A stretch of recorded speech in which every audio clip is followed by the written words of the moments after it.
Hello दोस्तों, मैं हूं दिनेश किवोरा। आप सबका स्वागत है न्यूज टाइम के ऊपर।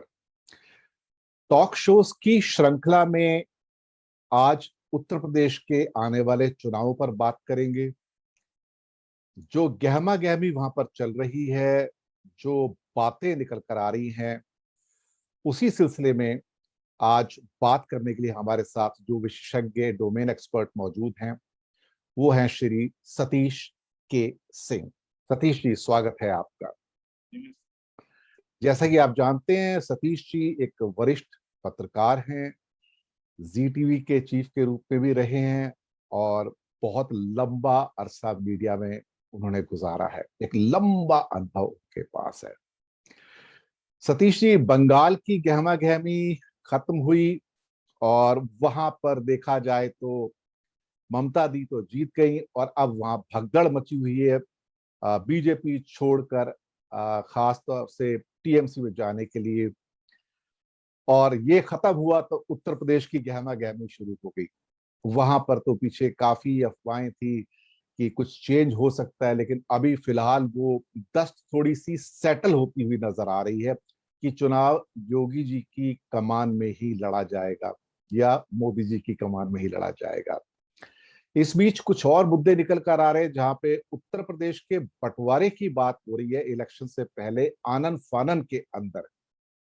पहले इसी के ऊपर बात करेंगे। ये जो खबरें निकल कर आ रही हैं बहुत सारे समाचार पत्रों में, बहुत सारे सूत्रों से सुनने को मिल रहा है कि क्या उत्तर प्रदेश को पश्चिमी उत्तर प्रदेश, इसके अलावा पूर्वी उत्तर प्रदेश और बुंदेलखंड के एरियाज में डिवाइड करने की बात हो रही है। इसमें अचानक ये मूवमेंट कैसे निकल कर आया, ये खबर कैसे निकल कर आ रही है सर? बोरा जी, देखिए, जी बंगाल और उसके बाद बंगाल और उत्तर प्रदेश ने जो कोरोना का जो द्वितीय फेज था उसको खत्म कर दिया जी है। अब उसके बाद जो उत्तर प्रदेश में राजनीतिक गहमा गहमी शुरू हुई, जी क्योंकि ये करो मरो नहीं, ये तो सांस का सवाल है भारतीय जनता पार्टी के लिए जी उत्तर प्रदेश में बने रहना। अगर उत्तर प्रदेश में बीजेपी है तो आप समझिए कि है, जी और अगर यूपी में नहीं है तो आप समझ लीजिए कि बड़ा मुश्किल है। जी अब उसी में ये बात जो आपने पूछा है कि चल रहा है ये बलून, एक गुब्बारा ये भी है कि भाई तीन भाग में, चार भाग में कई तरह के लोग कई तरह की बातें कर रहे हैं। तो देखिए, हमारा ये कहना नहीं है कि मुझे मालूम है या आपको मालूम है। और राजनीतिक इसका एक विशेषज्ञ लोग जो गवर्नमेंट में होंगे, बीजेपी ये सब देख रही होगी, इसके प्रॉस एंड कॉन्स, इसका असर क्या होगा नहीं होगा। लेकिन ये चर्चा जरूर चली है, और जी चर्चा इसलिए चली है क्योंकि भारतीय जनता पार्टी किसी भी सूरत में, जी बंगाल में तो इन्होंने युद्ध डिक्लेयर कर दिया था, जी लेकिन बीजेपी के लिए उत्तर प्रदेश में युद्ध है इनके लिए। इनके जी तरह से आप कहिए कि इनके ऊपर थोपा हुआ है, उनके जी अस्तित्व का सवाल है। जी तो वैसे में भारतीय जनता पार्टी अगर सोचती है, गवर्नमेंट, मोदी गवर्नमेंट सोचती है कि भाई इतने बड़े प्रदेश को तीन चार जो भी जो क्या है, पूर्वांचल, मध्य का और ये अपना पश्चिमी उत्तर प्रदेश, बुंदेल, जो भी इसकी संरचना है, रचना है, तो अगर ये हो जाए तो मुझे आश्चर्य नहीं होगा। इसका मतलब मैं ये पुष्टि नहीं कर रहा हूं कि होगा ही। क्या इसमें ये कुछ एक किस्म की एडमिशन है कि उत्तर प्रदेश के कुछ हिस्से भारतीय जनता पार्टी के हाथ से निकलते हुए नजर आ रहे हैं? क्या इसके पीछे ये भी एक पृष्ठभूमि हो सकती है? पश्चिमी उत्तर प्रदेश हो या कुछ और हिस्से जिसको कहा जाए जहां पे भारतीय जनता पार्टी थोड़ी कमजोर नजर आ रही है पंचायत चुनाव के बाद? देखिए, उत्तर प्रदेश बहुत बदनाम हुआ। जो गंगा जी में जो लाशें दिखी और किनारे पे जो खबर दिखी कोरोना जी काल में जी इस बार, उससे उत्तर प्रदेश बदनाम हुआ। और अगर बदनामी का जो ठीकरा फुटता है वो सरकार पे और जो सत्ताधारी पार्टी है उसके ऊपर होता है। जी जी और जब मैंने कहा कि उत्तर प्रदेश भारतीय जनता पार्टी की सांस है, तो इससे आप अंदाजा लगा लगा सकते हैं कि उनको अपने डैमेज का अंदाजा है और जी इसीलिए वो युद्ध स्तर पे लग गए। अब जी जो कुछ भी करना होगा, और जितिन प्रसाद से लेके 3 भाग में बांटने का लेके, मंत्रिमंडल में फेरबदल करने का लेके, और जो ये सुहेल देव और अपना दल जी वगैरह वगैरह से बात चल रही है। मोदी मंत्रिमंडल का विस्तार भी होने वाला है। और इसके अलावा भी कि प्रदेश में क्या संगठन और सरकार में बदलाव किया जाए, योगी के साथ किसको लाया जाए, संगठन में क्या लाया जाए। एकाएक देखा आपने आरएसएस के लोग और बीजेपी के नेतागण चले गए, क्या बोलते हैं, लखनऊ, जी जिसमें राधा मोहन सिंह भी थे, और बड़ा गहमागहमी वहीं से पैदा हो। तो एक तो ये हुआ इससे, और उसके बाद योगी अभी गए हैं। जी कहे तो लोग रहे हैं कि सेटल हो गया, तो ये कोई कसर छोड़ेगी नहीं भारतीय जनता पार्टी। दूसरी बात ये भी इसी साथ बोलना होगा, योगी एक साधारण नेता नहीं है, अपने आप को योगी ही कहते हैं, जी और पहले कोई भारतीय जनता पार्टी से बिल्कुल जुड़े हुए थे ऐसा भी नहीं है, जी अपना एक वाहिनी चलाते थे। और वो अक्खड़ मिजाज के हैं, जो कहते हैं मिडिएवल के किंग होते थे, दरबार लगाना, जी जी फरमान जी जारी जी करना, उस किस्म। तो जी वो भी एक बात है कि इनके ऊपर भी नकेल कसा जाए, जो उनके खिलाफ अगर नाराजगी है तो उसको कैसे संभाला जाए, जो जी बदनामी हुए उसको कैसे किया जाए, और किसी तरह से जो ये 3 बार का गढ़ है, 3 बार का गढ़, 3 क्या 4 बार का गढ़ है। हम जोड़ रहे हैं 14, 17, जी 19, हाँ ये सब जोड़ रहे हैं। तो उस गढ़ को कैसे बचाया जाए, ये भारतीय जनता पार्टी के लिए बहुत बड़ी चुनौती है, और वो कोई कसर नहीं छोड़ेगी, वो एक्शन में है। जी आप जी जी जी ये थोड़ा सा आप समय दें। देखिए दरअसल क्या है कि हम और आप कोरोना भूल गए, इसीलिए शायद हम उत्तर प्रदेश की चर्चा कर रहे हैं या राजनीति की चर्चा कर रहे हैं। जी एक साथ कई जगह राजनीति खुल गई है। जी राजस्थान में खुली हुई है, जो कांग्रेस में उठापटक चल रहा है। महाराष्ट्र में मुझे नहीं लगता कि अघाड़ी में सब कुछ ठीक चल रहा है, जी वहां भी कुछ इधर उधर काम हो रहा है। बंगाल में भारतीय जनता पार्टी बैकफुट पर है, और उत्तर प्रदेश तो ये सांस का ही सवाल है बीजेपी के जी लिए। जी इसी जी बीच हम देख रहे हैं कि मंत्रिमंडल में फेरबदल आदि आदि, उद्धव ठाकरे का मिलना, योगी का मिलना, ये सब कुछ जो है उसी क्रम में चल रहा है। एक और दिलचस्प इसमें पहलू निकल कर आया कि उत्तर प्रदेश के चुनाव से पहले करीब करीब तीनों चुनाव आयुक्त उत्तर प्रदेश से हो गए, उसी पृष्ठभूमि से आने वाले हो गए। इसे संजोग कहेंगे या कोई सोची समझी रणनीति का ये भी एक हिस्सा है? मैं आपकी बात सुन नहीं पाया, मैं समझ ये नहीं। चुनाव चुनाव आयोग के एक नए मेंबर नियुक्त हुए हैं। अब इनको मिला के तीनों के तीनों जो चुनाव आयुक्त हैं वो उत्तर प्रदेश की पृष्ठभूमि वाले आ गए हैं। तो ये भी क्या संजोग है या कोई सोची समझी पृष्ठभूमि है या कोई हिस्सा इसका निकल कर आ रहा है? देखिए इस पे टिप्पणी करना बड़ा मुश्किल है, लेकिन संयोग तो है कि सब उत्तर प्रदेश आप कह रहे हैं। तो क्योंकि ये एक संवैधानिक और कानूनी मामला है, इस पर टिप्पणी नहीं करना, लेकिन पॉलिटिकल पार्टीज तो इस पर जरूर उनको दिख रहा होगा ये। हम आप इस पे बयान नहीं दे सकते हैं, लेकिन ये आप कहिए वो आईएएस होंगे तो बने हैं, अब सब यूपीए वाले ही बने हैं, तो ये भी संयोग है या क्या है, अब ये क्या कहा जाए इस पे, तो बाकी अब ये इंटरप्रिटेशन। जी बिल्कुल, इसीलिए मैंने कहा कि एक दिलचस्प सा ये संजोग बन रहा है। इसके आगे मैं भी कुछ नहीं कहूंगा क्योंकि ये संवैधानिक प्रक्रिया है, उनको करने दीजिए। अब रही बात आते पहले हिस्से के अंदर, खास तौर से पूर्वांचल के ऊपर, जो कि योगी जी का गढ़ माना जाता है उत्तर प्रदेश के चुनाव के अंदर। और वहां पर इन्हें बहुत जल्दी है पूर्वांचल एक्सप्रेस का उद्घाटन करने की। वो शायद चुनावों को ध्यान में रखते हुए, और जो खिसकती हुई जमीन है खास तौर से पूर्वांचल में भी, उसको शायद एक संभालने का प्रयास किया जा रहा है इस किस्म के डेवलपमेंटल प्रोजेक्ट्स को इनागुरेट करके। इस पर क्या कहेंगे सतीश जी? देखिए पूर्वांचल ऐसा है जहां से प्रधानमंत्री जी का क्षेत्र भी है। जी पूर्वांचल से मुख्यमंत्री भी है जी और पूर्वांचल बिहार से सटता भी है। जी पूर्वांचल में भारतीय जनता पार्टी का पताका लगातार फहर रहा है। जी पूर्वांचल के लिए वो सब कुछ करेंगे, क्योंकि जी सेंट्रल यूपी में मेरा मानना है कि थोड़ा समाजवादी मजबूत है। तो जहां तक पूर्वांचल का सवाल है, अगर वहां गढ़ नहीं बची तो अभी तो सब कुछ किया जाएगा वहां। ये तो जो बात चल रही है कि एक पूर्वांचल को प्रदेश बना दिया जाएगा, एक हरित प्रदेश बन जाए इधर पश्चिमी उत्तर प्रदेश से, तो इन इलाकों में आप अगर देखिए तो पश्चिमी उत्तर प्रदेश में किसानों का मामला है। जी हाँ, पहले भी हमने देखा था, वहां पोलराइजेशन भी हुआ था, दंगे भी हुए थे। जी पूर्वांचल का जहां तक सवाल है, तो पूर्वांचल का सवाल ये है कि जो कोरोना का इफेक्ट है, आप जी देखिए तो सबसे ज्यादा पूर्वांचल में दिखेगा। इसलिए दिखता है क्योंकि वहां गरीबी बहुत है जी और ये सारी चीजें हैं, तो उसको ढकने के लिए, उस पर मरहम लगाने के लिए, उसके ऊपर एक फोटो ऑप ऑप्टिक्स क्रिएट करने के लिए जी चाहे जो कुछ भी करना पड़े वो किया जाएगा। और राज्य बनाने की भी बात आती है। बिल्कुल। अब आते हैं दूसरे राजनीतिक दलों की भूमिका में। अखिलेश पे मैं बाद में आता हूं, पहले मायावती पे आऊंगा।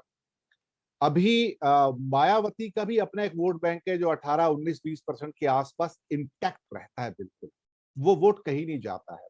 करीब करीब बहुत ज्यादा वेरिएशन हो जाएगा तो 15 और 20 के बीच में आ जाएगा। वो उनका एक परफेक्ट वोट बैंक है।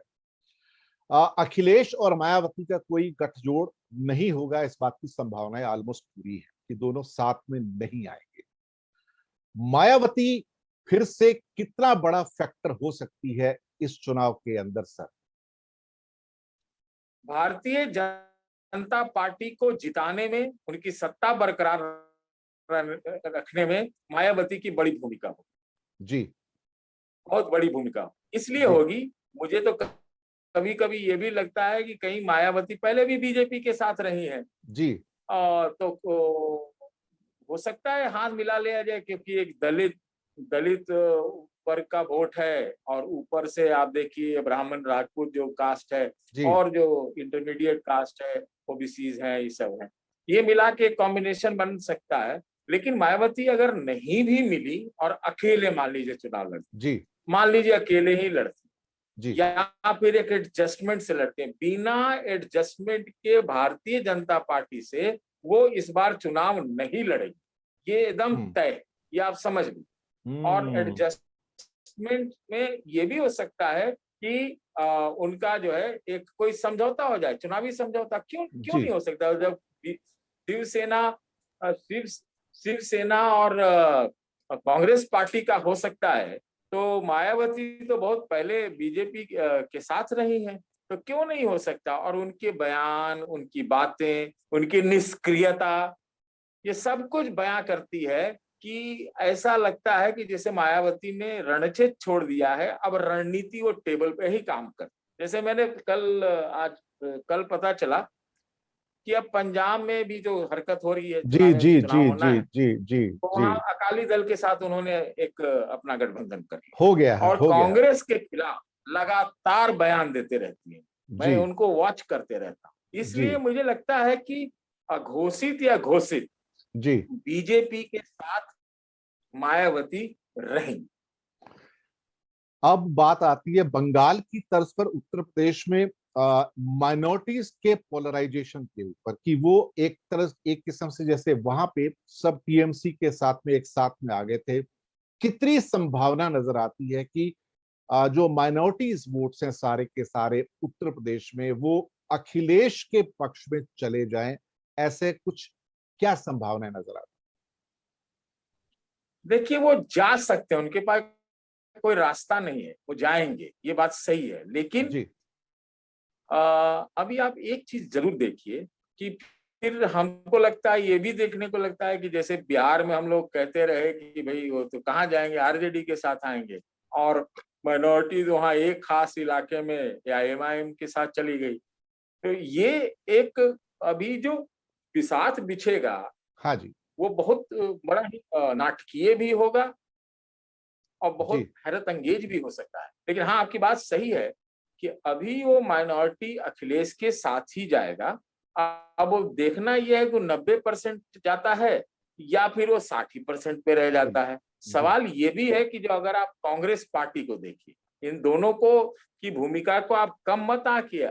जी आम आदमी पार्टी और कांग्रेस ये अपने आप में बहुत शक्ति नहीं है, लेकिन वो जी किधर जुड़ते हैं, किस इक्वेशन से चुनाव लड़ते हैं, क्या अखिलेश और कांग्रेस फिर एक साथ आते हैं, आप पार्टी की भूमिका क्या होती है, वो भी कोई छोटे छोटे दल से हाथ मिला लेता है।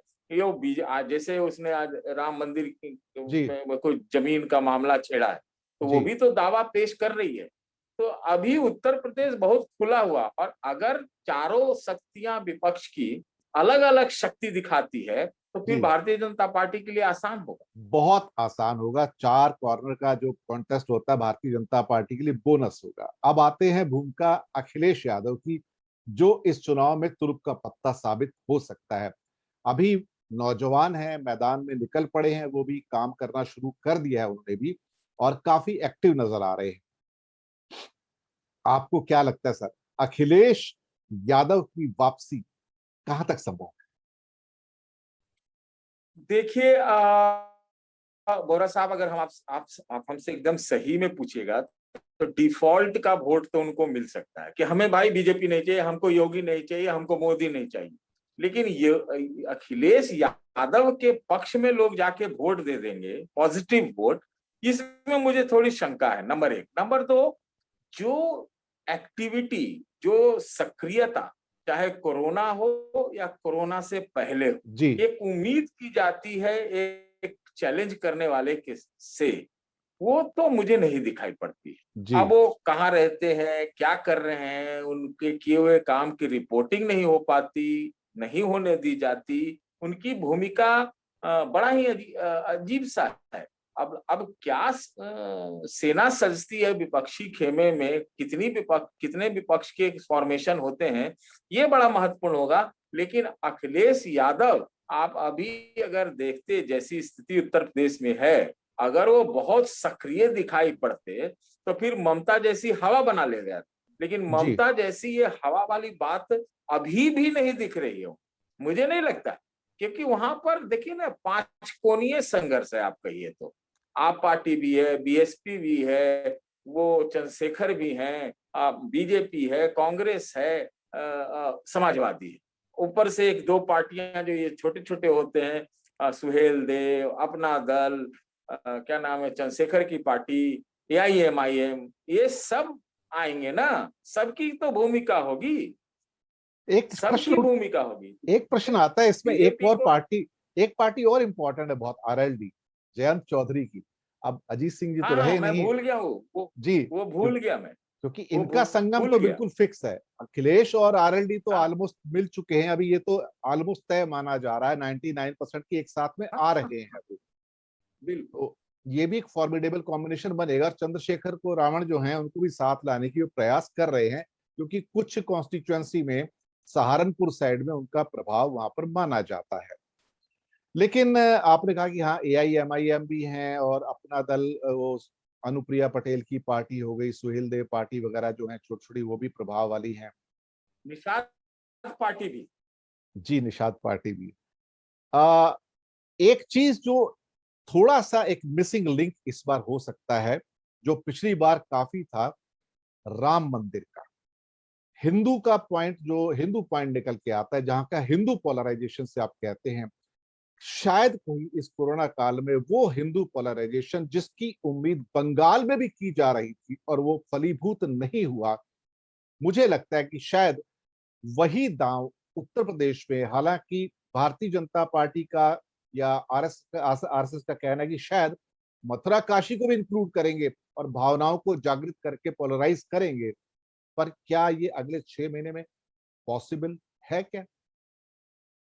देखिए, कोशिश तो भारतीय जनता पार्टी की जरूर करेगी क्योंकि जिस तरह से माइनॉरिटी वोट पे सबके बाकी विपक्षी पार्टियों की नजर रहती है कि भाई ये जरूर मिल जाना चाहिए, तभी उनकी ताकत है। तो इसमें तो भारतीय जनता पार्टी के लिए आसान हो जाता है माइनॉरिटी अपीसमेंट का और शमशान कब्रिस्तान करने का वगैरह वगैरह सब कर देने का, और फिर उसमें एक हिंदू भावना जागृत करने के लिए तो आप देखिए ना, उसमें एंटी रोमियो स्क्वाड, लव जिहाद। कोकू गैंग, फलाना लव जिहाद, कई तरह की चीजें हैं। तो पोलराइजेशन में तो ये इनका एक नेचुरल प्लैंक है, वो कैसे वो छोड़ देंगे।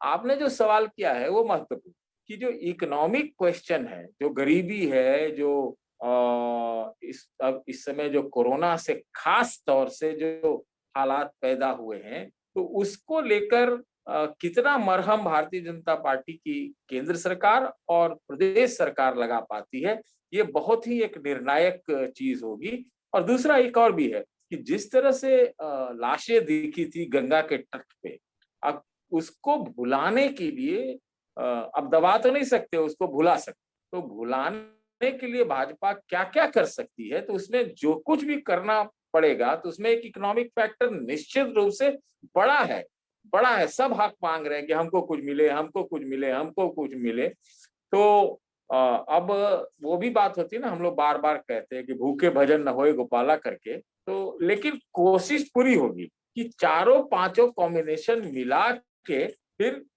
एक जीतने की कोशिश की जाए। हमसे अगर आप पूछिएगा कि आपके ही शो पे मैंने बंगाल के बारे में कहा था कि मुझे पलड़ा भारी लगता है ममता जी बनर्जी का। जी आपने पूछा था रिजल्ट, मैंने कहा कि ये तो नहीं बोलूंगा, लेकिन अगर स्वीप होगा तो ममता बनर्जी के पास के जी साथ होगा। जी तो जी उस लिहाज से मैं जिस तरह से इक्वेशन देखता हूं, अभी भी मैं ये मानने के लिए तैयार नहीं हूं कि भारतीय जनता पार्टी उत्तर प्रदेश में कुर्सी गवा देगी, क्योंकि जो चैलेंजर है वो चार मुख्य रूप से चैलेंजर हैं। अखिलेश हैं, मायावती हैं, कांग्रेस पार्टी है, और अब आप पार्टी भी है। तो आप और कांग्रेस को अभी इस बार के लिए डिस्काउंट दे दीजिए। बच गए मायावती, मायावती के बारे में मैंने कह दिया। जी और अखिलेश का जहां तक सवाल है, अखिलेश का जहां तक सवाल है, अगर प्रदेश का मुख्यमंत्री इतने डेट्स होने के बाद, लीपापोती, आंकड़े सब वगैरह वगैरह सब के बाद, अगर वो 26 दिन लगातार कोरोना के पीक पर हर जगह जाके दौरे कराया हो, तो भाई पूछा तो जाएगा ही कि अखिलेश कहाँ है। मैं एकदम सच्ची बात की। सही कहा, बिल्कुल सही कहा आपने। प्रश्न तो पूछे जाएंगे। एक आखिरी सवाल आपसे, किसानों का मुद्दा अभी मरा नहीं है। किसान का मुद्दा अभी भी जिंदा है, ज्वालामुखी की तरह अंदर सिमरिंग चल रहा है उसका। और मुझे लगता है कि कहीं ना कहीं जो किसान है फिर से इसको सही मौके पर इग्नाइट करके इम्पैक्ट डालने में शायद कामयाब हो जाएं। इससे शायद सरकार या भारतीय जनता पार्टी अभी भी डरी हुई है। ये एक लास्ट इशू मैंने आपके सामने उठाया। देखिए, मैं मानता हूं कि जो किसान और कोरोना है, ये दोनों में बड़ा ही एक अजीब सा एक रिश्ता बन गया है। आप कहेंगे ये तो बड़ा अजीब सा रिश्ता आप कह रहे हो। देखिए, कोरोना से सबसे ज्यादा जो जीवित गरीब है वो मारा गया है, और वो जी जीवित गरीब ज्यादा से ज्यादा गांवों में रहता है, और किसान भी गांवों में रहता है। जी तो इस लिहाज से सिर्फ किसानी का मुद्दा नहीं है, ये पूरे ग्रामीण भारत का मुद्दा है। उसमें जो केंद्र सरकार या राज्य सरकार क्या झोली में देती है, कितने जनधन अकाउंट बढ़ाती है, कैसे चूल्हा जलाती है, कैसे कुछ रोजगार देती है, कोई स्टाइपेंड देती है, कोई भत्ता देती है, कोई डिस्ट्रेस फंड देती है, कैसे देती है, कैसे रख रखाव करती है, तो वही लोग किसान भी हैं। या चाहे वो बिना जमीन वाले किसान हो या जमीन वाले किसान हो, तो ये मुद्दा जुड़ा हुआ है। तो आपका मानना ये सही है कि अगर ग्रामीण भारत में त्रासद रही है और है, डिस्ट्रेस है, और रूरल इंडिया का क्वेश्चन है, तो ये दोनों चीजें मिली हुई, ये बहुत बड़ा चैलेंज है। बिल्कुल सही कहा आपने। तो दर्शक मित्रों, ये था आज का हमारा बातचीत। और जाने से पहले कोई आखिरी टिप्पणी मैं सतीश जी से जरूर लेना चाहूंगा, कुछ वो कहना चाहें जो भी आखिरी टिप्पणी के रूप। देखिए, मुझे क्या लग रहा है कि जिस समय देश को अभी कोरोना के कंपनसेशन, कोरोना के बाद के जो आर्थिक बदहाली का सूरत है, अवसर की कमी है, असमानता है, और जो भी जो आरोग्य की बात है, मतलब स्वास्थ्य की बात है, ठीक है, उससे दिमाग हटना चाहिए। लेकिन हमें लगता है कि राजनीति ने उसे बहुत हटा दिया है, ये मैं कहना चाहता हूँ। और क्या होता है कि अब हम लोग सारे लोग पॉलिटिक्स डिस्कस कर रहे हैं कि भाई महाराष्ट्र की उद्धव सरकार बचेगी कि नहीं बचेगी, सचिन पायलट पार्टी में रहेंगे कि नहीं रहेंगे, योगी रहेंगे कि जाएंगे, उत्तर प्रदेश बटेगा कि रहेगा, बंगाल में अब कितने भाजपा से चले जाएंगे, ये चिराग पासवान और चाचा में झगड़ा हो गया तो उसका क्या होगा। तो ये सब पॉलिटिकिंग सेंट्रिक, पॉलिटिक्स भी नहीं, पॉलिटिकिंग जो सेंट्रिक हो गया है। तो वो जो जनता के लिए पॉलिसी होती है, जनता का जो हिसाब होता है, जनता का जो मुद्दा होता है, और जो इतना बड़ा त्रासदी आया है, उससे तो हम लोग हट गए हैं। तो मैं तो यही बात बोलना चाहता हूँ कि हमको भी क्या है ना, कि हमको सही मुद्दों पे बात करनी चाहिए। डेमोक्रेसी में पॉलिटिक्स होगी, कॉम्पिटिटिव पॉलिटिक्स इलेक्टोरल होगी, लेकिन यही सब कुछ थोड़ी है। ये किस लिए पार्टियां, किस लिए सरकार, काहे का सरकार, और सब सरकार। तो मेरा ये मुद्दा है बस। बिल्कुल आपने सही कहा। और खास तौर से इस न्यूज टाइम के ऊपर हम इकोनॉमिक न्यूज काफी देते रहते हैं, इसीलिए क्योंकि उन मुद्दों के ऊपर भी हम डिस्कस करते हैं। और वो मुद्दे क्योंकि जिंदगी के साथ जुड़े हैं। अल्टीमेटली सरकार कोई भी आती है 5 साल को, प्रश्न बनता है कि हमारी जिंदगी कुछ बेहतर हुई क्या। अगर हमारी जिंदगी बेहतर नहीं हुई तो फिर आपकी पॉलिटिक्स चलते रहे, पॉलिटिक्स चलती रहे, उससे क्या फर्क पड़ता है। तो दर्शक मित्रों, ये तो हमारा आज का कार्यक्रम, जो खास तौर से उत्तर प्रदेश के आने वाले चुनाव की जो पृष्ठभूमि है उसके बारे में। उम्मीद है आपको पसंद आया होगा। फीडबैक दीजिएगा, बताइएगा आपको कैसा लगा। और जी हाँ, कोई भी सुझाव हो जरूर देते रहिएगा। हम लेंगे इजाजत अपने मेहमान श्री सतीश के सिंह जी से। उन्होंने अपना कीमती वक्त निकाला, हमारे साथ आए। बहुत बहुत धन्यवाद। जल्दी मुलाकात होगी नए मेहमान के साथ, नए मुद्दे के साथ। शुक्रिया आपका बहुत बहुत।